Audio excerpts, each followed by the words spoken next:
Hello and welcome back. Before we get to part 2, Real Talk, please allow us to fulfill our capitalistic duty and plug our Patreon, the Contrarian Supplements. That's right. For a small fee, you too can help the Contrarians rage on. We have tiers ranging from just $1 to $10. It all depends on how much content you can handle. Starting at $1, it's the Travoltis tier, which gets you access to new bonus episodes focusing on a new movie every month, as well as access to the patron chat. Join other patrons in making fun of our opinions. Moving up to $3 is the Winoni's tier, which unlocks access to our pre-recording notes, our video reviews, and our spin-off show, Contrarians After Hours. That's a more laid-back space where we talk about other things we've been watching, reading, playing, thinking about. Sometimes it's related to the movies being covered in the main feed, but it usually isn't. If you want to be part of those patrons who help us shape the show by telling us which movies to tackle, that's when you sign up for the $5 tier, the Embries, and the $10, the Gads. Finally, all supplement subscribers, regardless of the tier, get access to our archive of special patron projects. Head over to patreon.com/contrarianprime now to join.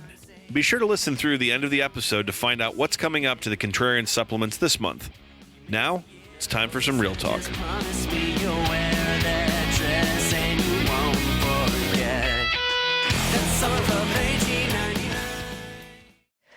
You never, ever let an attractive woman take a power position in your home. It's very bad business. A power position? You heard what I said. What's that?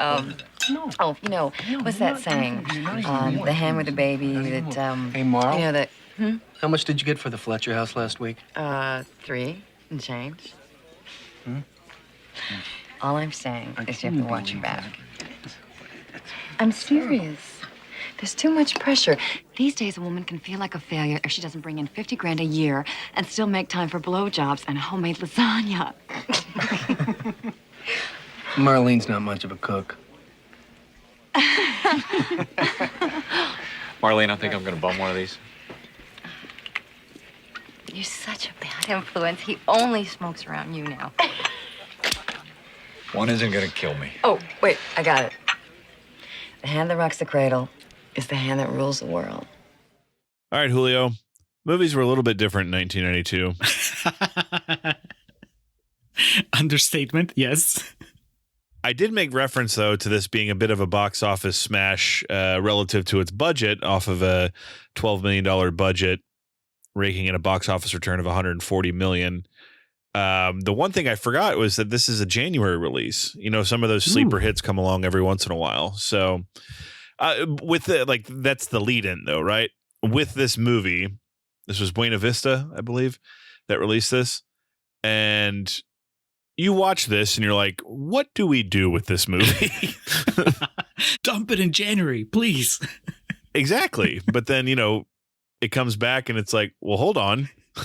People are going to see it. Because what the fuck else is there to see in January? You know, we've talked about Paul Blart being one of the more modern shining examples of that. Sometimes just dump a hunk of shit in January and You got nothing to lose. and then it just brings back unforetold fortunes. And The Hand That Rocks the Cradle did that. It made money.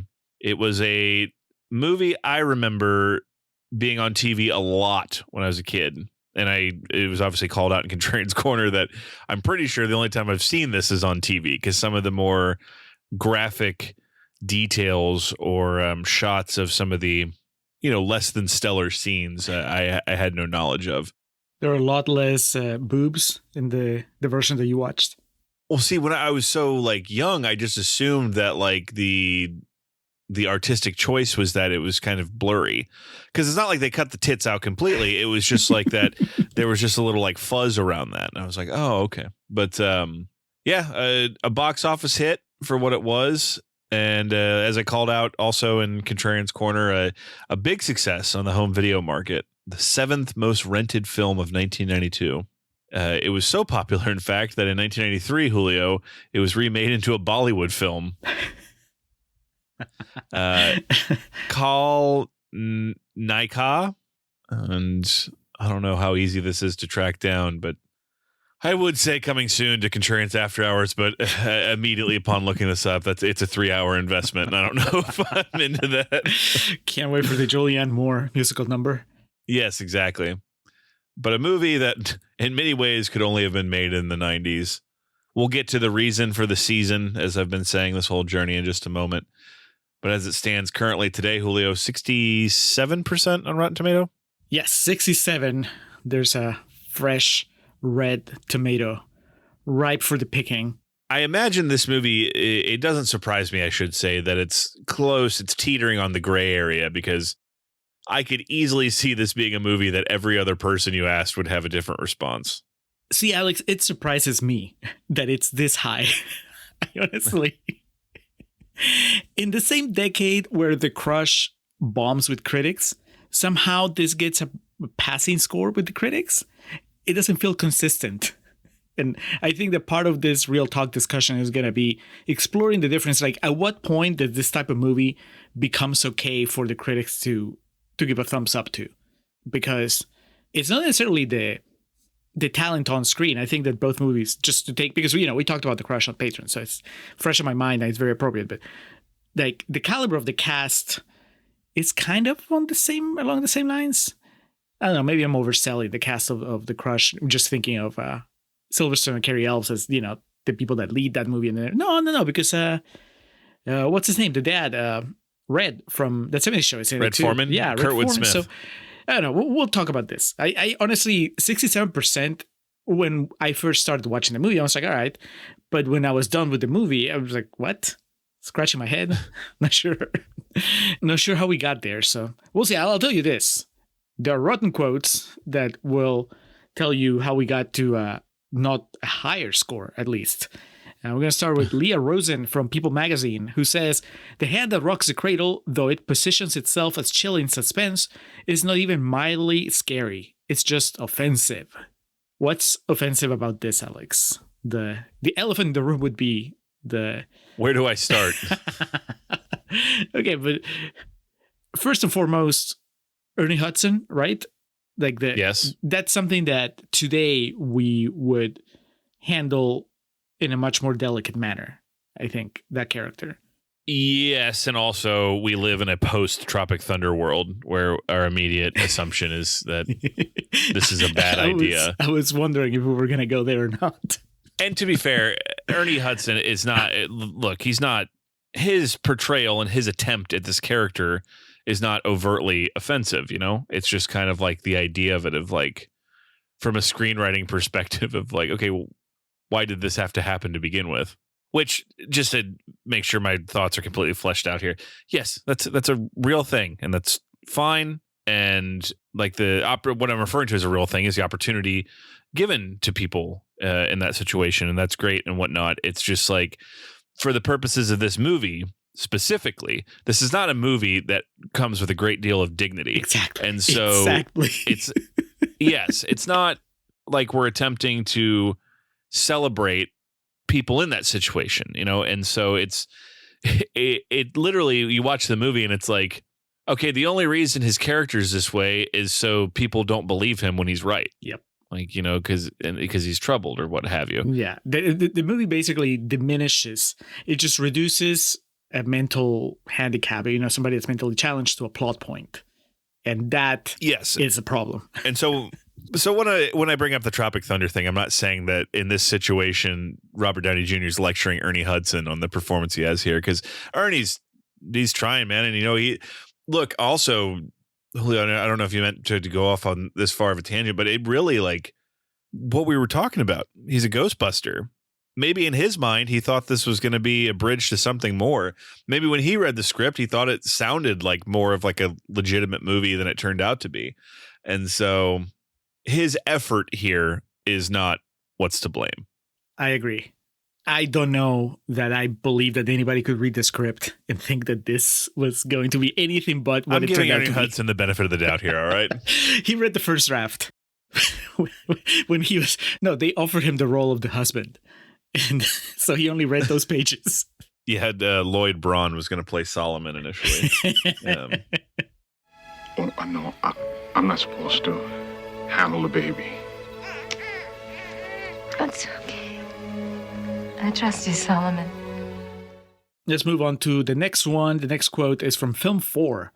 No critic credited here. It says, "De Mornay seems to have found her true vocation playing the nanny from hell, but while the ensuing thrills may well be enjoyed by many, anyone with offspring of their own would be wise to stay away. So this critic is saying that if you have kids, this movie is not for you. Is that the line that we're drawing? that is the problem? I mean, you shouldn't take kids to see this movie, but yeah, I don't know. Like the idea that The Hand That Rocks the Cradle is not a parent-friendly movie seems pretty silly to begin with. Oh no, that works for a lot of things because I've been told because I'm not a certain person, I don't get Midsummer. So, you know. Oh, okay. So this movie's scary if you have kids. That's the thing. You don't have kids, like, oh, you don't get it, man. That shit happens. There you go. The nanny goes wild. Yeah. This is real, man. You're constantly suspecting your spouse. Their exes are always like vultures circling the marriage. Yeah, sure. Your husband's first love was Julianne Moore. This shit's real. Relatable. Yeah, I don't buy it. And even if that was the case, I don't know why that would be cause for giving this a bad review, though. I would just say, like, wow, this is particularly effective if you have kids because it freaks you out. Mm-hmm. So, whatever. All right, we're going to close with Michael Srego from The New Yorker, who says, with its banal, docile household threatened by an enemy within, the film is like The Stepfather without wit or irony. I know of The Stepfather. Well, I know that there was a remake with one of the guys from Nip Tuck on it. Have you seen it? Either version? I've seen the original one. Is it witty? I mean, I guess it plays with your mind a little bit. Who watched this movie and thought that it was trying to be witty? This is the most like obvious movie in the world. There's no real shades of gray at any point. I guess maybe a couple menacing looks from Rebecca De Mornay, but this isn't a subtle film in any aspect. It doesn't want to be either. It's a comparison because The Stepfather, from what I remember just from seeing the trailers, is that the stepfather is evil, right? And so he is the evil person that infiltrates the family and starts messing with people. Okay. So Rebecca De Mornay is the stepmother. She wants to be. Yeah. All right. Well, that was the last quote, Alex. As we move into the bulk of real talk, I have a question for you, a serious question for you. Do you think that when people approach Rebecca De Mornay and they tell her that they really liked her in the Before trilogy, do you think that she just plays along and nods and smiles? or does she correct them? Like, does she pretend to know Richard Linklater? I don't know. She's a bit from the old school. So I imagine if people approach her, she'd be like, fuck off. What's her big movie? Is this her big movie? Is this where she peaked as she took that golden popcorn bucket? Oh my God. This movie made more money than The Three Musketeers. And she's not. She's a minor character in The Three Musketeers. No, for some reason I thought that movie made a bunch of money. Backdraft. The Backdraft might be her movie.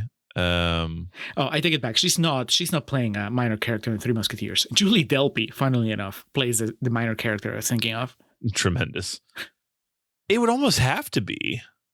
This is such a memorable role for what it is. And when I told my dad we were doing this risky business, maybe, but when I told my dad we were doing Hand That Rocks the Cradle, the first thing he said was, "Oh, with Rebecca De Mornay." I was like, "Yep, that's the one." Risky Business is a good call. I think that's her respectable pick. Like if you're going through her filmography, they're like, "Oh, well, she was in that movie." Unfortunately, I guess Tom Cruise overshadows anybody else that was in that movie. So when you think of Risky Business, you mostly think of Tom Cruise in his underwear sliding across the living room. Dang it, Tim Heidecker. When you got movies like Tom Cruise in them, I would imagine this is what most people in my age range know her for. But again, Risky Business, is that the one that got a Criterion? Maybe.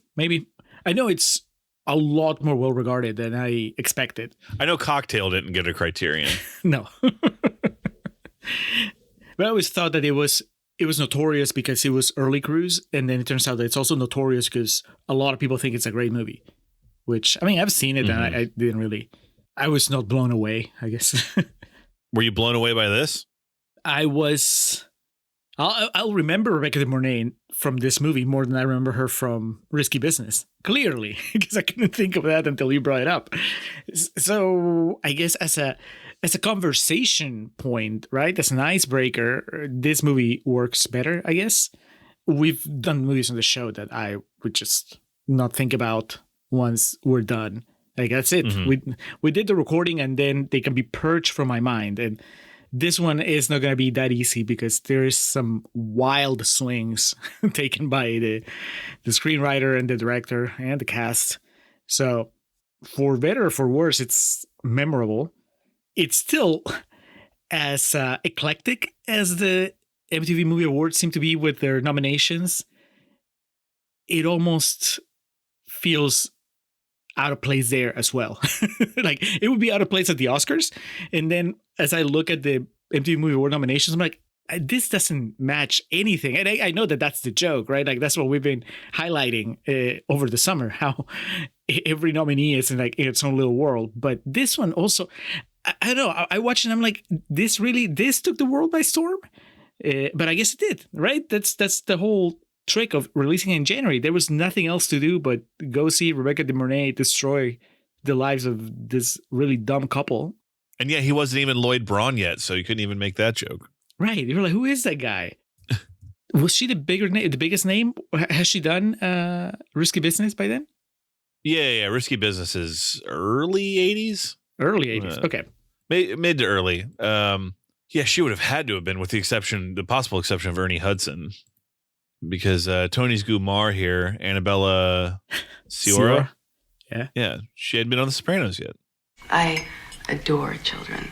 I love being with them. I love taking care of them. For me, it's the next best thing to actually being a mother. All right. Well, how do you feel about Rebecca De Mornay in this movie?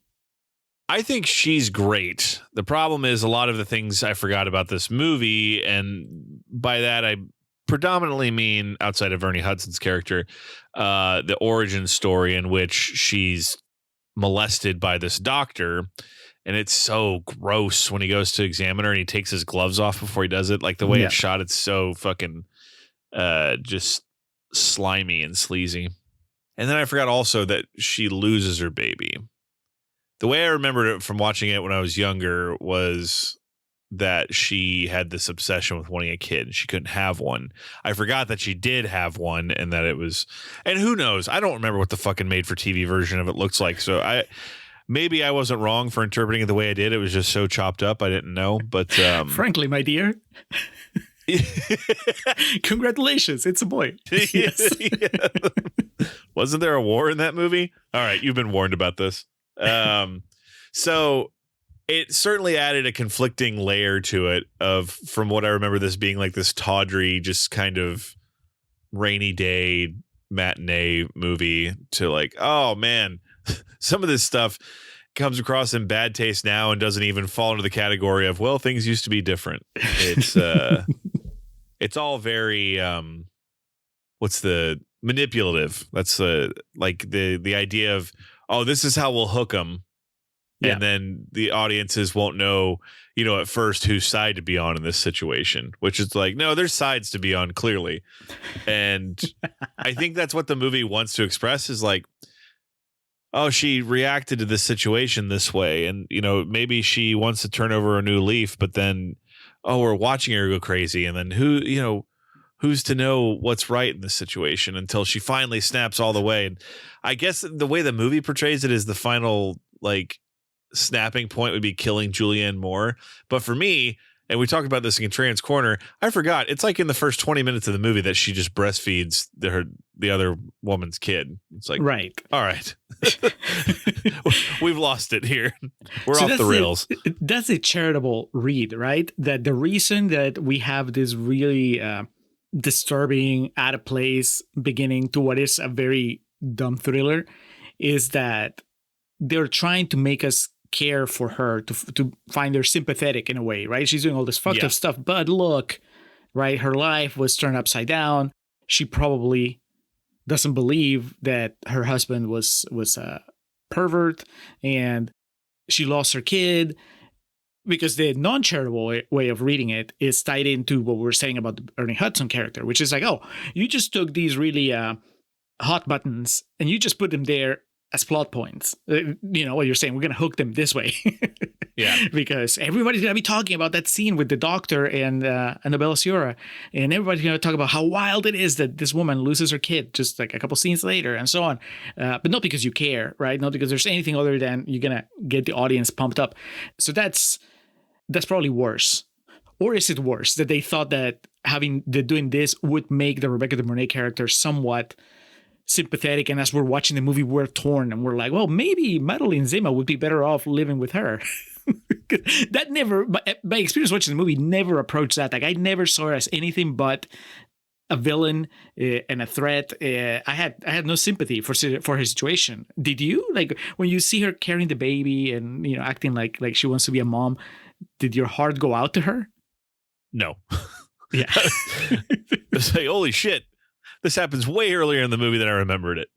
But just from the general sense of trying to see the character in the light that I believe the movie's trying to present them in, which I think is why it starts so early. It's like, oh, she's so troubled. This is all she wants. It's like, yeah, don't really care. I feel bad that she lost her kid and that her husband was obviously a scumbag that she, by the way the movie presents it, didn't know about. But this ain't the way to go about it, man. How do you successfully build up to a scene where she breastfeeds someone else's kid? I'm thinking about it. I guess if you showed this, a completely different movie now, right? If you showed Annabella Sciorra to be a bad mom, and so the baby is crying because the baby's constantly hungry because Annabella Sciorra is like done with breastfeeding, but the kid won't drink the formula. And Rebecca De Mornay is a nanny who has lost a kid, but there's none of the fucked up backstory other than, oh, she had a miscarriage or something. And then one night, we're like halfway through the movie, maybe even 2/3 into the movie. It's all building up to this where the kid is crying. He won't take the formula. Annabella Sciorra doesn't care. And then in the middle of the night. Yeah, she's like letting the baby Ferberize itself, just trying to let it cry itself to sleep, Yeah. And then Rebecca De Mornay sneaks in and, just breastfeeds the baby. But then you still have to explain like how the fuck can she do it, because it means that she was pumping, like she wasn't in this movie. So it's such a wild scenario that, granted, it's one of the big. But that movie, points. What you just described, is a movie you could pull off where you have conflicted feelings about the nanny. Yes. This is just like, oh, okay, this is what we're doing now. This is a movie that they made. What was that famous story about Toby Hooper when he was shooting the Texas Chainsaw Massacre? He had the lens and he put like some pieces of tape on it and was seeing what it was going to look like when it played on TV. Right. He was like reframing the shots to himself.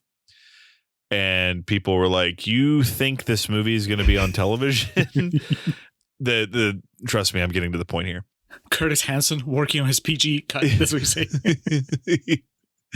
What I'm saying is Curtis Hanson only shot this movie thinking about it being on television, because you can see there are so many parts in this movie where you can just see where and this is where it'll go to commercial. Okay, this is where it'll go to commercial. And look, I make that joke because I'm the guy who saw it on television. And I'm not alone. There's a lot of people that grew up catching this movie on TNT or USA or whatever the fuck.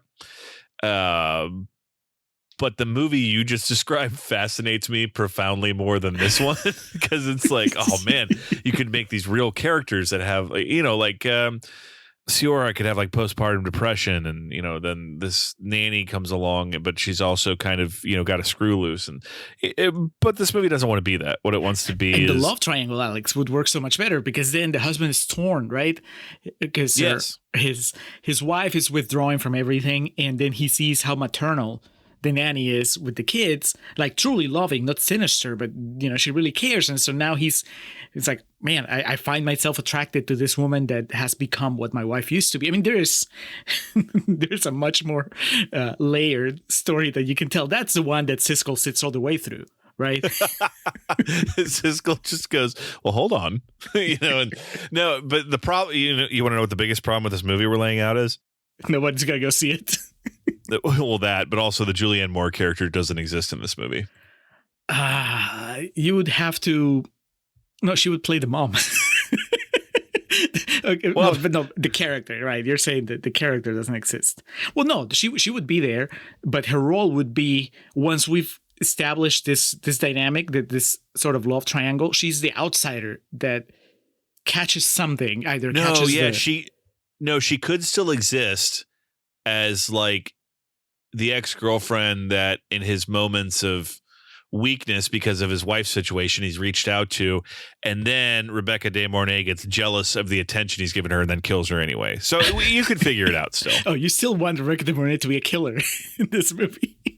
Oh yes. 'Cause, Okay. Look, for all the issues we've talked about, that is peak 90s schlock when they open the greenhouse door and Julianne Moore's dead on the ground. I was just like, let's fucking go. We used to make movies, baby. But she doesn't necessarily have to be a killer. In the version of the movie we're presenting, she confronts her like coming into the house. It's like, nobody wants you here, one of those things. Right. You're tearing this marriage apart, and that is my job, not yours. You don't know what he says at night. And then Rebecca De Mornay hits her with the Ben Stiller line from Reality Bites. I know what he wants more than you ever will. Oh. I need a doctor. Know of any, Mrs. Mott? So I think we joked about this to the extent that I think we might be in agreement in Contrarian's Corner. Julianne Moore is like the best part of this movie, right? Yes. Why is that? Because Julianne Moore knows what she's doing. And Right. Trust me, longtime listeners of this show know I have a very convoluted relationship with one Julianne Moore. But it's all like, with the exception of 30 Rock, obviously, I typically, when I see the stuff from when she was younger, I find it more kind of engaging. And here, look, I'm not going to lie, a big part of it could be because she's a better actor than a lot of the people she's surrounded by, with all due respect to the supporting cast. But, if you just go by their filmographies, I think history would be on my side in that one. But she understands her character, I believe, and pulls it off pretty effortlessly. And nothing about her seems artificial in this. And I joked about this, and I'm even down to like her smoking. I was like, yep, that's someone who smokes cigarettes. Like, that's something I can fixate on pretty quickly if I can tell that you don't actually smoke. But she brings a slice of authenticity to this movie that is so fantastical that I think when she shows up, it honestly like temporarily like regrounds this movie. At least for me, when I was watching you're it. right. I think she has a bigger advantage, though, besides her acting prowess, and that is that her character has an edge that the couple doesn't.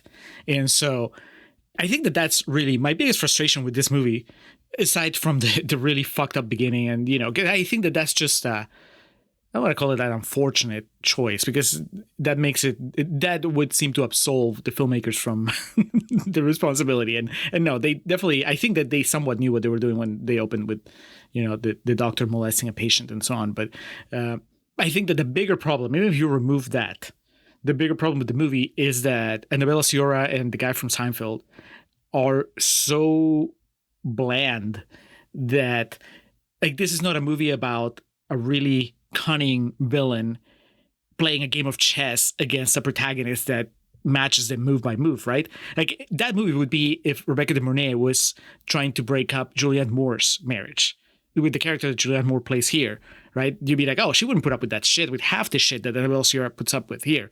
But this movie is designed to have the villain have the upper hand most of the runtime, and I find that pretty boring. Like, I'd rather it be a give and take, right? Sometimes Rebecca De Mornay fucks him over, but then Annabella Sciorra starts catching on, and then it becomes a good game of chess.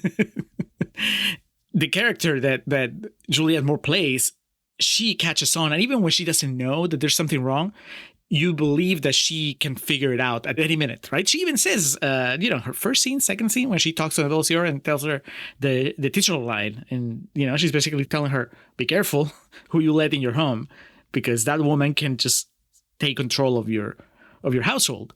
So when you watch the movie, you're like, oh, this is a character that knows what's up. And every time she comes in, you're like, all right, maybe this is the one time where Rebecca De Mornay is going to be thwarted because there's a character that's smarter than her or as smart as her. But that doesn't happen, very often. So that's why I found myself welcoming the Julianne Moore character, because I was excited that she was going to say something or notice something that the other two were not even thinking about. And then she is a great actress and she looks great. She's really living that 90s life. And I think that one day, Alex, not anytime soon, maybe in a year or so, we will hit Freedom Land, just so that we can really reckon with the limits of what Julianne Moore can do as an actress. But as far as The Hand That Rocks the Cradle, I think she's the MVP. I mean, easily, right? Like, would you say that she takes the movie from De Mornay and, I mean, I was going to say Ernie Hudson, but yeah, I mean, that's a separate thing. Yes. Rebecca De Mornay is awesome in her role. The problem is the movie around it kind of leaves multiple question marks. Whereas Julianne Moore is, putting it in our terms, is in prime contention for an Embry, come award season of just the chicken shit, the chicken salad scenario. So yeah, I agree that she's the highlight in this movie, but I don't want to take away from Rebecca De Mornay. I think in a movie that tonally was consistent with what her performance is, she could be awesome, or perceived as awesome, because I think she's great in this. It's just some of the circumstances that build to her performance are like, wait, what? So I would say Julianne Moore edges it out in this discussion, which hilariously leads to the next point here of we have not said much of anything about what are like the leads, being Annabella Sciorra and Matt McCoy. We joked enough in Contrarian's Corner that I think people get the idea that Matt McCoy, legendary for being Lloyd Braun, but I don't think you or I were either particularly impressed with his range here. But Annabella Sciorra really tries. Yeah. The movie doesn't let her do anything. Her performance to me indicates a confusion that is like allegorical for the tone of the movie, generally speaking.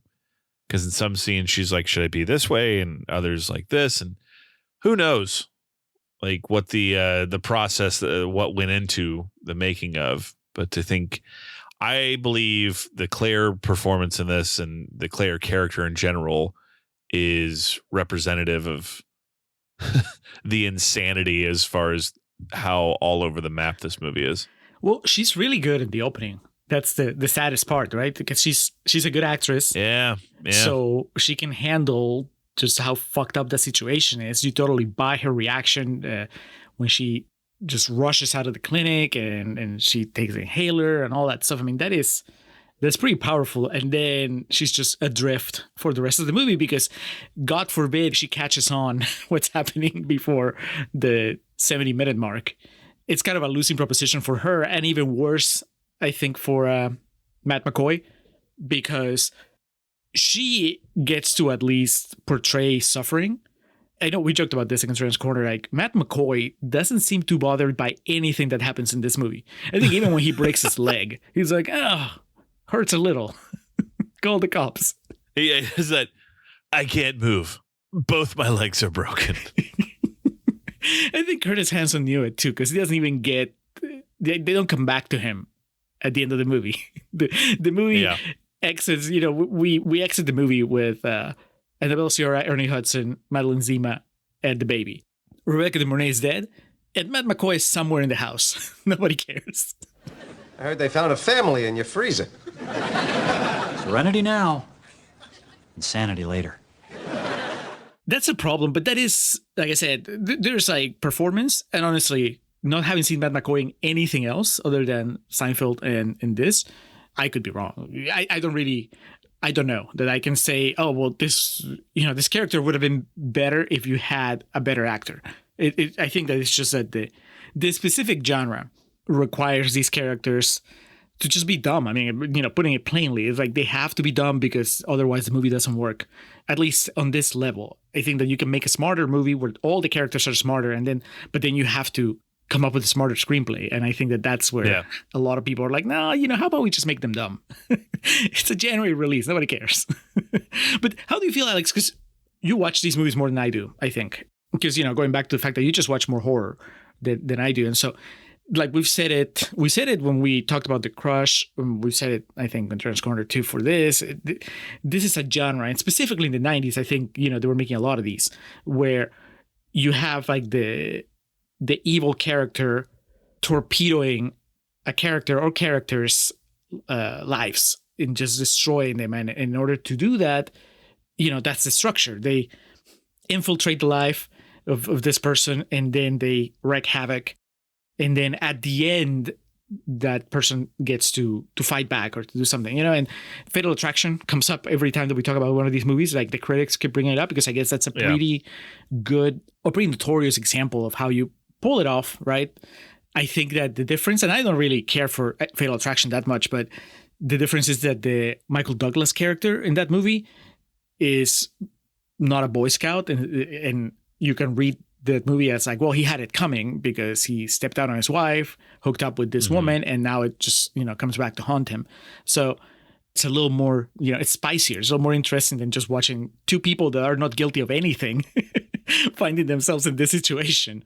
So do you find that to be a problem? Or do you think that if you have a good enough villain, it doesn't matter that the people that the villain's terrorizing are kind of wet blankets? What you said is right. There's no layering to this. There's no what the first act kind of tries to establish in the movie that you and I are like fucking fantasy booking over here has some human element. But by the time we're 20 minutes into the movie, it's just we're watching characters in a movie. There's no real sense of realism to it. And yet, I hate to pick on Matt McCoy, but also just his lack of interest in anything that's happening around him.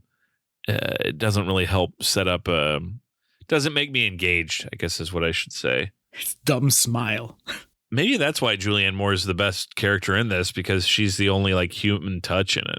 Yeah. But yeah, if you make all these other characters fucking real people and then Rebecca De Mornay's fucking crazy, there's interest in that. There's potential merit there.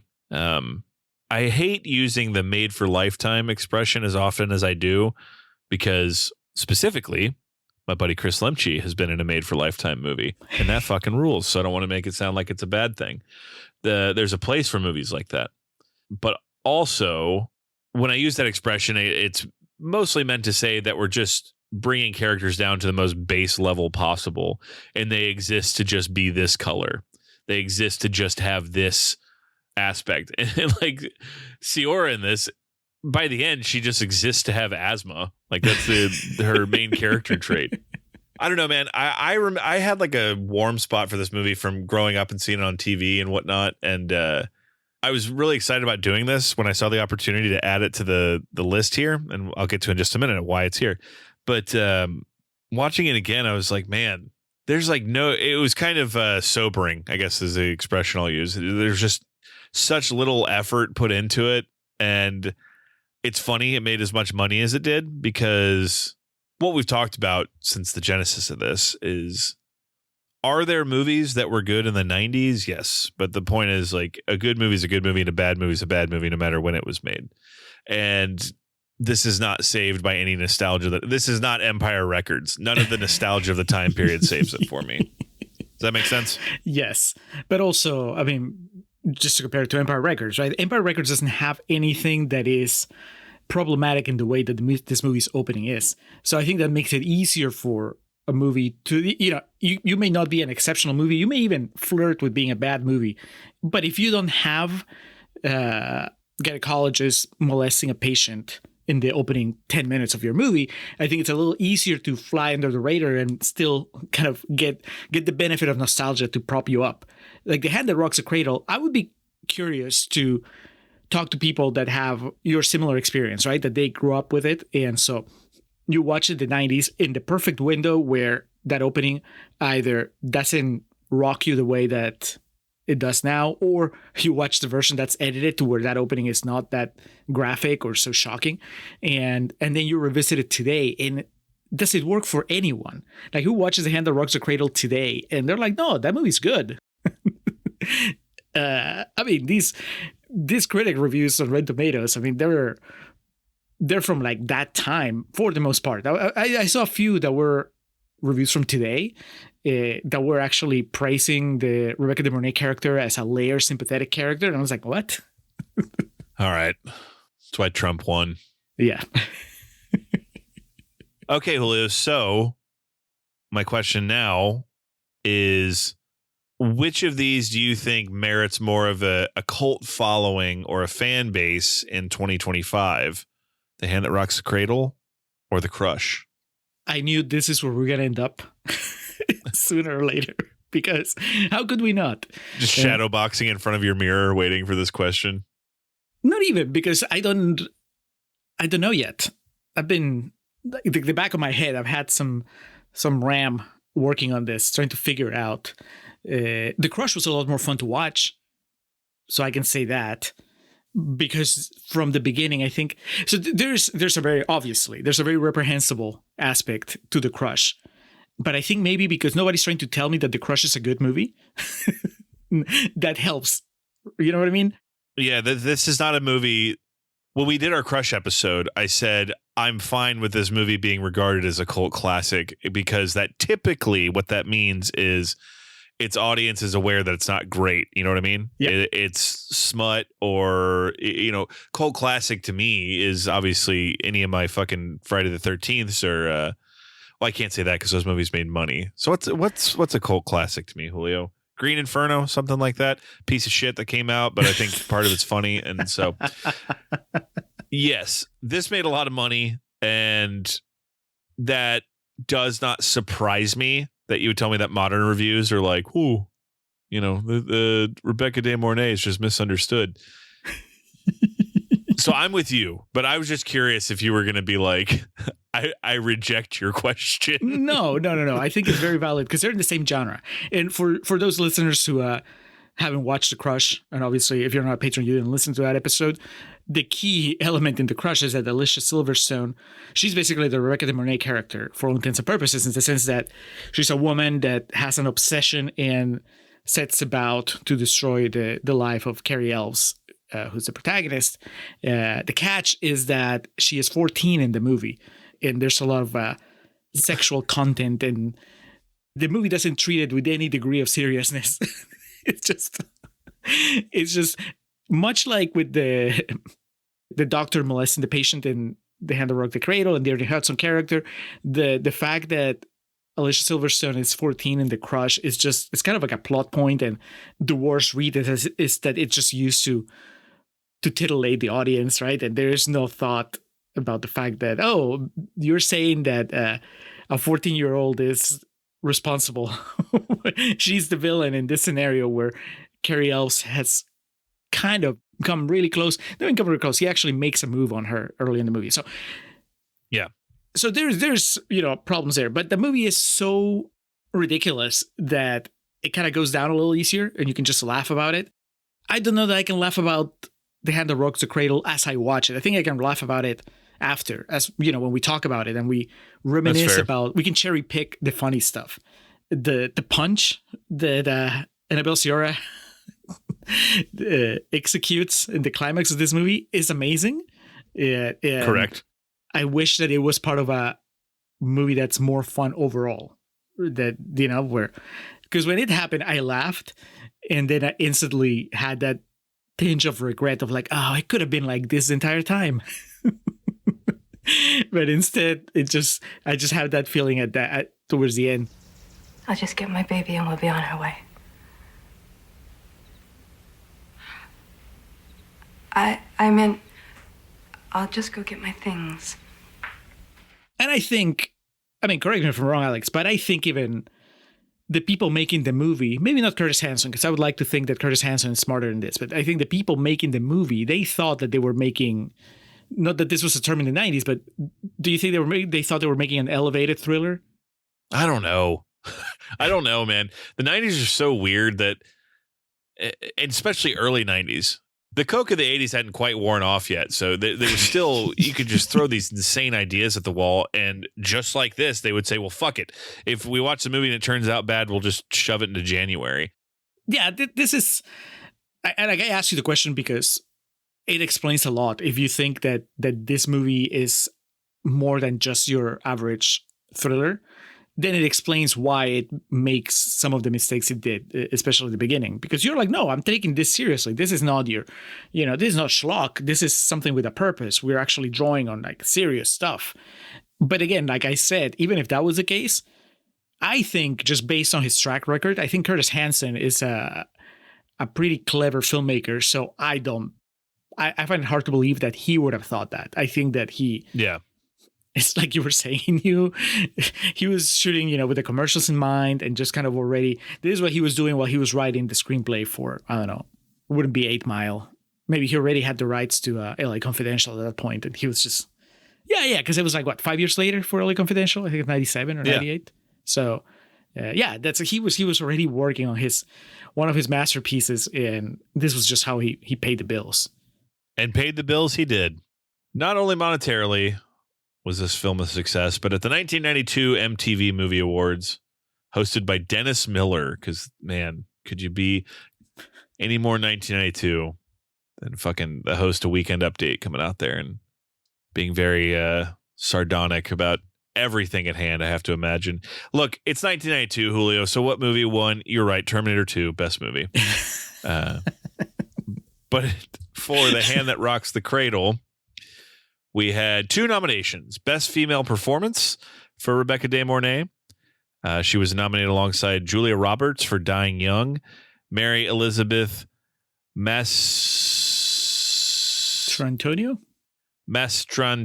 for Robin Hood, Prince of Thieves, Gina Davis for Thelma and Louise, but of course they were all playing second fiddle to Linda Hamilton for Terminator 2 Judgment Day. Do you agree with that call? Man, Linda Hamilton's fucking awesome in Terminator 2. Gina Davis is really good in Thelma and Louise. Yeah, I do. But Rebecca De Mornay did take home a bucket of golden popcorn for her role as best villain. She beat out Robert De Niro for Cape Fear, Alan Rickman for Robin Hood, Prince of Thieves, Wesley Snipes for New Jack City, and Robert Patrick for Terminator 2 Judgment Day. That's a strong category, strong set of nominees. I'm pretty sure also that I'm almost positive that was the first year they ran the MTV Movie Awards as well. So history, one way or the other. Do you think De Niro was there with Marty and Nick Nolte? I'm not a biggest fan of the Cape Fear remake, but I mean, De Niro is playing somebody that's as unhinged as Rebecca De Mornay in this movie, and The Hand That Rocks the Cradle. So that feels like it was everybody, not Robert Patrick, because the whole point is that he is a robot in Terminator 2, but Alan Rickman in Robin Hood, he's also so out there. And I don't know about Wesley Snipes, but I can already picture a Wesley Snipes performance where he is unhinged like Demolition Man, right? I don't know. I'm assuming that that's what New Jack City gave him to do, but I don't know. How do you feel about this, Alex? Is it a fair win for De Mornay as best villain? I think it sets the tone for what the MTV Movie Awards would be for the duration of the 90s. And yeah, Cape Fear's okay. It's funny. If nothing else, I mean, it gave us a reason to do this. So that's what matters. That's what matters.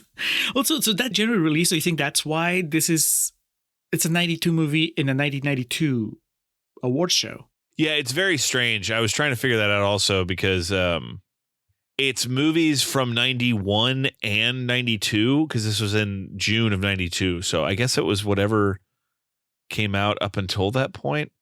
No, that can't be right. It says it was June 10th, but Terminator 2 was a 4th of July release. So there were no rules established yet. Because like, for example, Robin Williams got nominated for The Fisher King, and that was a 91 movie. Listen to this fucking lineup for Best Male Performance. Robin Williams, The Fisher King, Val Kilmer, The Doors, Robert De Niro, Cape Fear, Kevin Costner, Robin Hood, Prince of Thieves, and they all lost out to Arnold for Terminator 2. Robin Williams, did he get nominated for an Oscar for that role? And he loses out to fucking Arnold here. De Niro. This is the perfect context where Schwarzenegger will beat Robert De Niro at an awards show.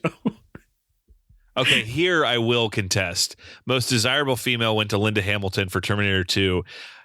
Tia Carrere for Wayne's World was nominated. So I will immediately argue with that. Christina Applegate for Don't Tell Mom the Babysitter's Dead. How old was she when she made that movie? She was 20. Okay, so it's not as weird as the Alicia Silverstone thing. Yeah. Kim Basinger for Final Analysis and Julia Roberts for Dying Young.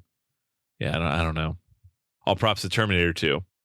And because we have to do this always, Julio, the Lifetime Achievement Award in 1992 went to Jason Voorhees for the Friday the 13th series. And they weren't even done yet. So, you know. They were trying to hint at Jason to retire. Like, how about you don't make any more? It's time to step aside, brother. So did Kane Hodder show up to accept it? I don't know. This might have to be one of the ones we do like a commentary track on. I know we've talked about that. So it was Dennis Miller with a hockey mask. No, look at me. I'm Jason. It's my Dennis Miller impression.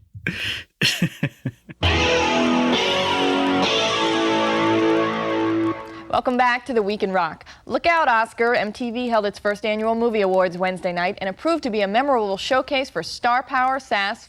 Here now, a look back at some of the highlights. All right, Julio, we've vetted many thoughts on this movie. Where's your score going to land? I wish I remember what I gave The Crush. But maybe you gave it 1 star. Did I? Yeah, I guess I was pretty fired up about the trashiness of it. But see, did The Crush just get Elizabethtown by The Hand That Rocks the Cradle? Sounds like it. Well, you know, you can't go back on the scores. I could just speak from my heart. Look, this movie is not terrible. It just has some really bad moments. But there's also, you know, I don't want to diminish the performance of Rebecca De Mornay. Julianne Moore, you heard us praise her, very well deserved. And that punch at the end is hilarious in the most awesome way. I guess I appreciate that I will always now be able to bring up the trivia point that, do you know there's a movie where Rebecca De Mornay does evil breastfeeding? That's just something that, you know, I couldn't say before, and now I do. So I'm going to land on 2 stars. It's not, it feels generous, but at the same time, it feels fair.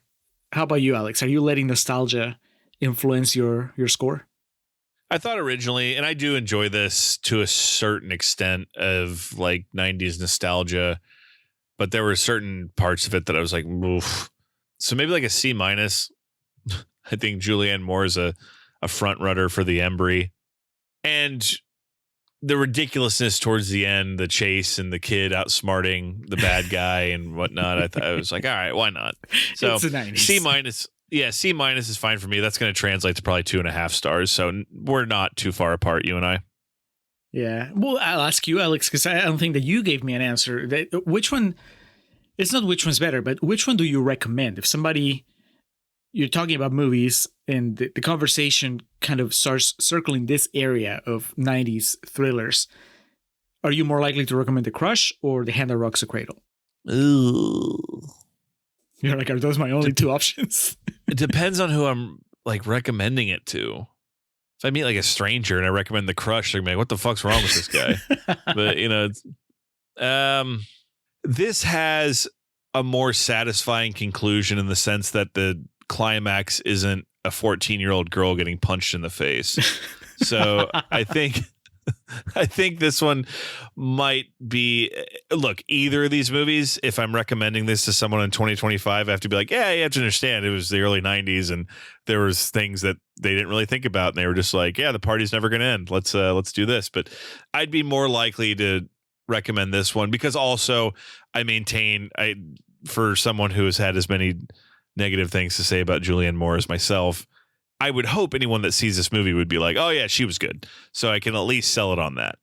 I think I go the other way. Again, with the massive disclaimers before anybody presses play, I would tell them that The Crush might be the lesser movie, but it's also the most entertaining out of the 2. So I would recommend The Crush. Well, there you go. Here we stand, contrarians divided. Listeners, Let us know if you go with The Crush or if you go with The Hand That Rocks the Cradle. You don't need to give us the disclaimers. We already did it for you. We've spent 2 separate recordings talking about these movies.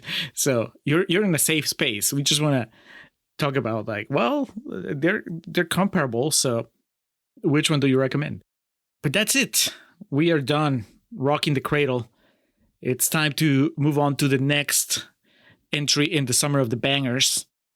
Coming up next, Alex, is another one of your picks from the draft that we did for patrons. Do you know which one it is? Is it Disturbing Behavior? It is Disturbing Behavior. I did not have you pegged for a Katie Holmes fan, but you learn new things about your co-host every day. Young James Marsden. Did you pick it because of James Marsden primarily, or do you have a nostalgic connection that's going to... Oh, no, I've never seen this movie. I picked it just because I saw it was eligible for the lineup, and it's young James Marsden. It's got Terminator 3's John Connor, Nicholas Stahl in it, and our boy Ethan Embry. So why the fuck not?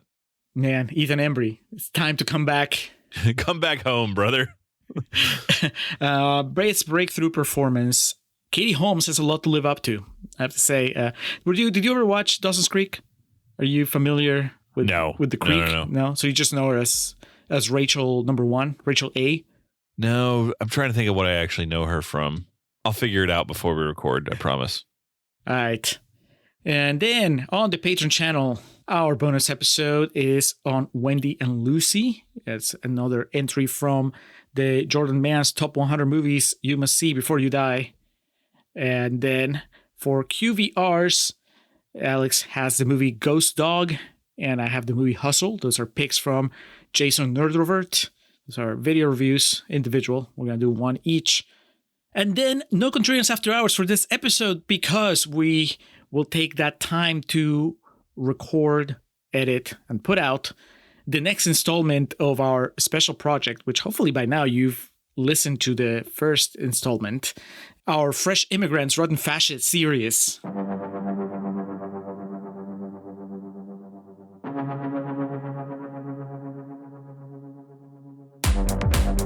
We had The Visitor, Richard Jenkins's one Best Actor nomination in the last episode. And this one, we're going to talk about Charlie Chaplin's The Great Dictator, a classic that Alex hasn't seen and I haven't seen in a long time. How does it correlate to the state of affairs in America? I mean, come on, just read the title, but we'll talk about it. It's a fun movie, so I expect it to be a few more laughs than we did on the Visitor, which is a great movie, but not, it's pretty heavy. So that's coming up next. Alex, do you have any parting words, any advice for nannies that have found themselves out of a job thanks to this movie, thanks to The Hand That Rocks the Cradle? I just say to anyone hiring prospective nannies, just make sure you don't share the key to your greenhouse. It's the perfect murder spot. You want to be very careful who has access to it. No one will second guess it. So that's it. Thank you for listening. Let's get out of here.